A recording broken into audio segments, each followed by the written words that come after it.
ए बंड्या, इतके तुम्ही नामर्द झालात की म्हणून तुम्ही पायलावून पळालात.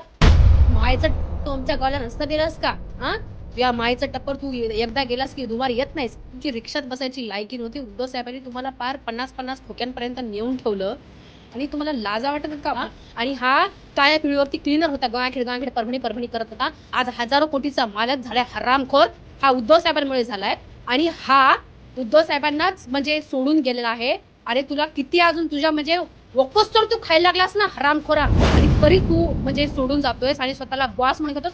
तू बॉस सारखी काय गोष्टी केलास? या खासदारापैकी एक जण जरी माझ्या समोर आला सर, अशी नाही थोबाडीमध्ये दिलं ना सर, तर माझं नावच आहे. तुम्ही घोषित बाप म्हणून घेतला.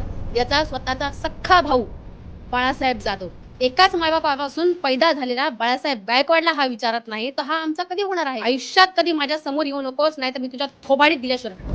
लाज वाटतं का? अरे किती हरामखोर आहात तुम्ही. असं वाटतं सन सन 2-4 थोबाडीमध्ये द्यावं इतका राग येतोय की तुम्ही उद्धव साहेबांच्या चांगुलपणाचा सत्याग आहे. हातात दंडुका आम्ही घेतलेले. आम्हाला मातोश्रीचा आदेश असो नसो, आम्ही यांना ह्यांचीच जागा टाकतो. तुम्हाला ठाकरेंनी काय नाही दिली. ठाकरेंनी तुम्हाला मार्केट मध्ये आणलं. तुम्हाला नाव, मान, पान, इज्जत, पैसा सगळं काही तुम्हाला ठाकरेंनी दिलं. सगळं काही तुम्हाला मातोश्रींनी दिलं आणि तुम्ही त्या मातोश्रीच्या पाठीमध्ये खंजीर खुपसून तुम्ही जाता. लाज वाटत नाही? हे गद्दारच आहेत आणि नुसते गद्दार, हे हरामखोर गद्दार. येऊन जर आता फुटाफुटीचंच राजकारण जर मागच्या वेळेला पाहिलं होतं आणि जे आता आज गेलेले आहेत ते, त्याच्यातले हे स्वतः खुद्द संजय जाधव माझ्या लोकसभेतले, परभणी लोकसभेतले खासदार नागेश पाटील आष्टीकर, बापरे त्यांचं तर तास तासभर मला कॉल करायचे. ताई बाई उद्धव साहेबांना सांग की, आता ते माझ्या आजोळचे माझे नातेवाईक, बाई उद्धव साहेबांना सांग की मला पद द्यायला, मला तिकीट द्यायला, मलाच तिकीट द्यायला. माझ्या घरातल्या लोकांचं मी हे नाही केलं, माझ्या फॅमिली मेंबरचं, की साहेब तुम्ही म्हणजे ह्यांना हे केलं पाहिजे म्हणून या माणसासाठी मी उभी राहिली ना आज. म्हणजे खोटं तर इतकं, अरे बापरे सर, मला ह्यांच्याबद्दल काय काय बोलावं असं झालेलं आहे.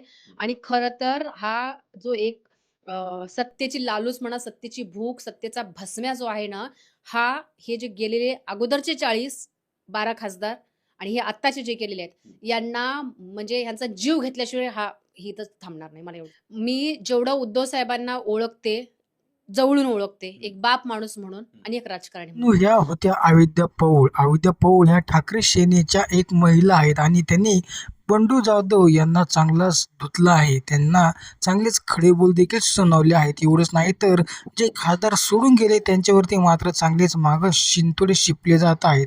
तर मित्रांनो, या खासदारांना आता चांगला जाब विचारला जात आहे. नेमकं जनतेने तुम्हाला निवडून कशासाठी दिलं होतं? आता हेच सर्व महाराष्ट्र त्यांना प्रश्न विचारत आहे. तर मंडळी, तुमचं यावरती काय मत आहे? कमेंट सेक्शनमध्ये जरूर कळवा आणि आपलं लोकसंग्रह यूट्यूब चॅनल सबस्क्राईब केलं नसेल तर सबस्क्राईब नक्की करा.